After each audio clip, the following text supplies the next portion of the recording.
بسم اللہ الرحمن الرحیم۔ السلام علیکم۔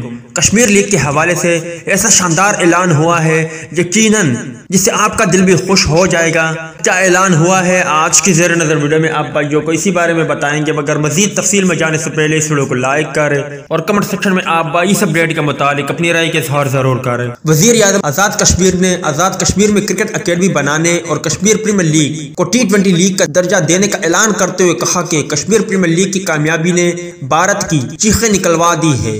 تفصیلات کے مطابق وزیر اعظم آزاد کشمیر نے کرکٹ اکیڈمی بنانے کا فیصلہ کرنے کے ساتھ ساتھ KPL کو T20 لیگ کا درجہ دینے کا اعلان کرتے ہوئے حکام کو کرکٹ اکیڈمی کے انتظامات کی ہدایت کر دی ہے۔ وزیر اعظم آزاد کشمیر سے چیئرمین کشمیر کمیٹی شہریار افریدی اور قومی ٹیم کے سابق کپتان شاد خان افریدی کی ملاقات ہوئی۔ ملاقات میں آزاد کشمیر میں کھیلوں کے فروغ پر تبادلہ خیال کیا گیا۔ شاد افریدی نے کہا کہ کشمیر کے نوجوانوں میں بہترین ٹیلنٹ ہے، میں ہر وقت کشمیر کے نوجوانوں کے لیے دستیاب ہوں۔ کشمیر پریمیئر لیگ کی کامیابی سے دنیا میں مثبت پیغام گیا۔ چیئرمین کشمیر کمیٹی شہریار افریدی نے کہا کہ وزیر اعظم پاکستان کا وزیر اعظم آزاد کشمیر پر بھرپور اعتماد ہے۔ آزاد کشمیر حکومت کے لیے وفاق تمام وسائل مہیا کرے گا۔ وزیر اعظم آزاد کشمیر نے شاد خان افریدی کو آزاد کشمیر آمد پر خوش آمدید کہتے ہوئے کہا کہ آپ کے آباء و اجداد نے کشمیر کے لیے جانوں کی قربانیاں دی۔ کشمیر پریمیئر لیگ کی کامیابی نے بھارت کی چیخیں نکلوا دی۔ ہم ہر وہ کام کریں گے جس سے بھارت کی چیخیں نکلے۔ سردار عبدالقیوم نیازی کا کہنا تھا کہ کشمیر پریمیئر لیگ سے مقبوضہ کشمیر کے لوگوں کو اچھا پیغام ملا۔